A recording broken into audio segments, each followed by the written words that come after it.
Yaorana et Maeva sur le podcast de Tahiti Pratique pour un nouvel épisode dans lequel nous allons parler de la dengue. Nous allons essayer de comprendre ses causes, ses modes de transmission et les mesures de prévention pour limiter sa propagation.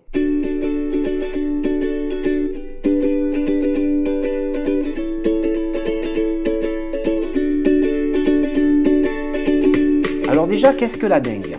La dengue est une infection causée par un virus appartenant à la famille des Flaviviridae. Il existe 4 sérotypes distincts du virus de la dengue, le DEN1, le DEN2, le DEN3 et le DEN4, chacun pouvant provoquer des symptômes allant de bénins à sévères.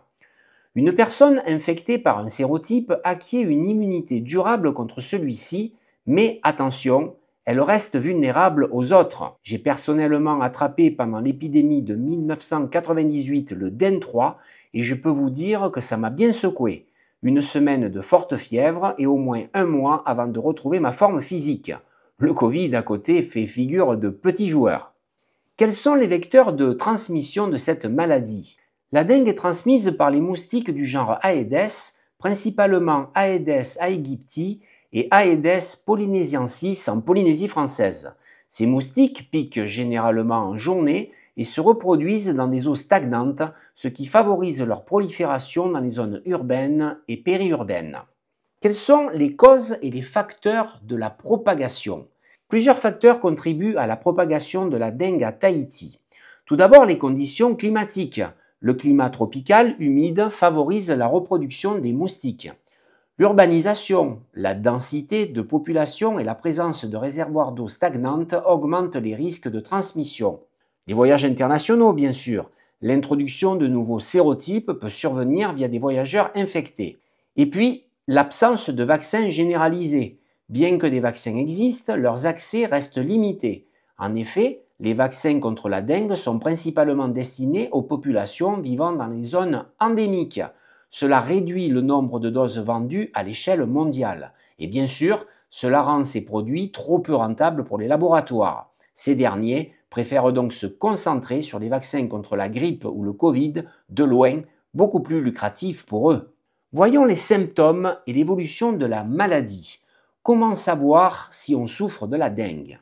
Les symptômes de la dengue apparaissent généralement 4 à 10 jours après la piqûre et incluent une fièvre élevée soudaine, des céphalées et des douleurs rétro-orbitaires, des douleurs musculaires et articulaires, des nausées et des vomissements, et quelquefois une éruption cutanée vers le 5e jour. Dans certains cas, la dengue peut évoluer vers une forme sévère, avec des complications hémorragiques et un état de choc. Mais je vous rassure, cela ne concerne que 1 à 5% des cas. Il est grand temps maintenant de vous livrer les chiffres de l'épidémie depuis 2023. 663 cas ont été déclarés depuis novembre 2023. Le sérotype dominant est le DEN1. Il représente en effet 100% des échantillons sérotypés. 38% des cas concernent des personnes de moins de 20 ans. Et enfin, aucune forme sévère ni décès n'a été signalée à ce jour. Où en est l'épidémie de dengue en 2025 ? Au niveau du nombre de cas, en semaine 1 de 2025, 70 nouveaux cas ont été signalés, dont 68 confirmés et 2 probables. La répartition géographique est la suivante. La majorité des cas ont été recensés à Tahiti, 50 cas, mais d'autres îles sont également touchées, notamment Moorea, Bora Bora, Huahine, Raiatea et Rangiroa. Au niveau des hospitalisations, nous avons eu 6 nouvelles hospitalisations. Elles ont été rapportées cette semaine. Le sérotype dominant depuis fin juillet 2024 est le DEN1. Il représente 100% des échantillons sérotypés. La population affectée est la suivante. Dans 38% des cas, l'épidémie concerne des personnes de moins de 20 ans et la médiane d'âge des patients est de 29 ans. Quelle est la tendance pour 2025 ? L'épidémie est en hausse aux îles du Vent, aux îles sous le vent et au Tuamotu Gambier. Depuis le début de l'épidémie, en novembre 2023, 663 cas donc ont été déclarés, mais heureusement, aucun cas sévère ni décès n'ont été signalés.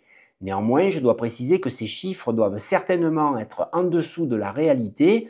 En effet, beaucoup de personnes au Fénois utilisent, souvent avec succès d'ailleurs, des traitements locaux appelé Rahou Tahiti, ou des préparations phytothérapeutiques pour guérir cette maladie et ne se font pas spécialement tester, car la médecine traditionnelle polynésienne basée sur l'utilisation des plantes médicinales est très répandue sur le territoire.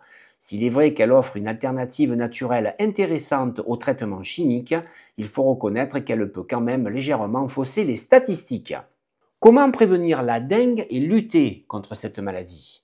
Face à cette épidémie, plusieurs mesures sont mises en place sur le territoire. Déjà, on commence par éliminer les gîtes larvaires.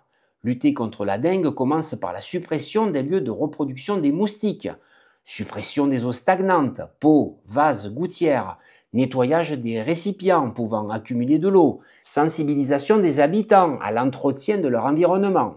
On fait aussi très attention à la protection individuelle.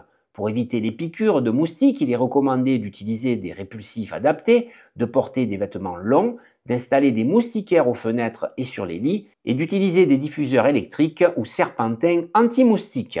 Le troisième point sur lequel je voudrais appuyer, c'est la surveillance et le contrôle sanitaire mis en place par les autorités locales pour suivre de près l'évolution de l'épidémie. Nous avons un suivi hebdomadaire des cas confirmés, des interventions ciblées dans les foyers de contamination et enfin des traitements insecticides localisés. La sensibilisation de la population est aussi très importante. Ainsi, des campagnes de communication sont déployées pour informer les habitants. Entre autres, messages de prévention sur les réseaux sociaux et à la télévision, des brochures éducatives expliquant les gestes à adopter et enfin, on encourage l'autoprotection et la vigilance. Parlons maintenant de la gestion médicale des cas. Les structures de santé ont renforcé leurs dispositifs pour une meilleure prise en charge. Détection rapide des cas pour éviter les complications, mise à disposition d'unités spécialisées dans les hôpitaux et surveillance des populations vulnérables comme les enfants et les personnes âgées. Le répulsif étant un des meilleurs moyens pour se protéger des piqûres, voyons un petit peu ce que nous vous proposons sur le territoire. Eh bien tout d'abord, Apipure Tahiti. C'est un répulsif 100% naturel à base d'huiles essentielles combinées conçu pour protéger contre les moustiques vecteurs de la dengue, du Zika et du chikungunya. Il peut être utilisé en pulvérisation atmosphérique sur les vêtements ou directement sur la peau. Nous avons aussi sur place le monoï anti-moustique. Le monoï Tevi Tahiti et le monoï Tiki Tahiti sont enrichis en huiles essentielles aux propriétés répulsives. Ils offrent une protection naturelle tout en hydratant la peau. Un autre produit qui marche très bien ici en Polynésie, c'est le Stop Insect Nao Nao Tabou de Heiva. Un spray à base de monoï et d'huile de tamanu, réputé pour ses vertus apaisantes et protectrices contre les insectes piqueurs.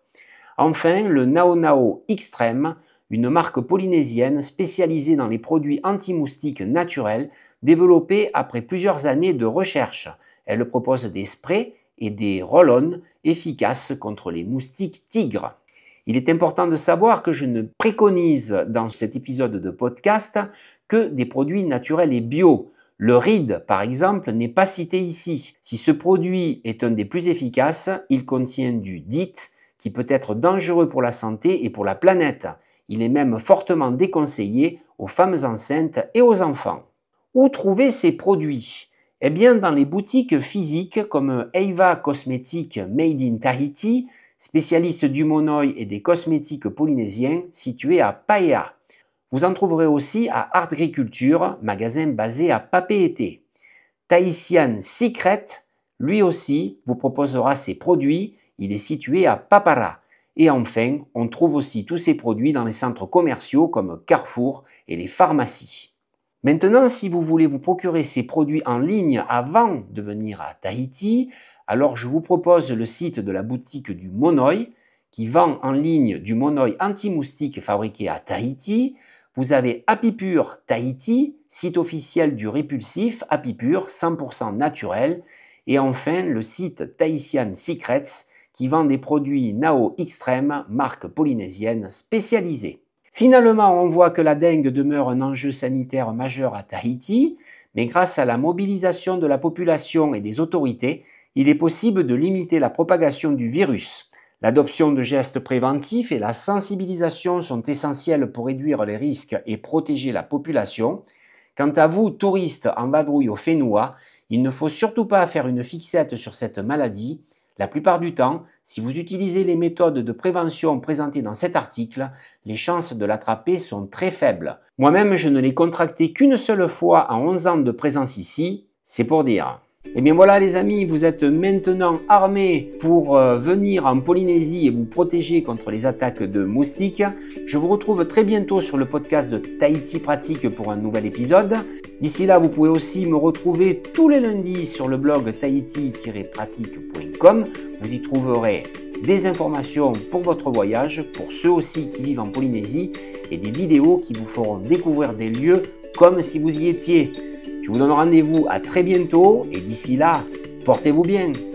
Nana les amis, et franchement, elle est pas belle la vie à Tahiti.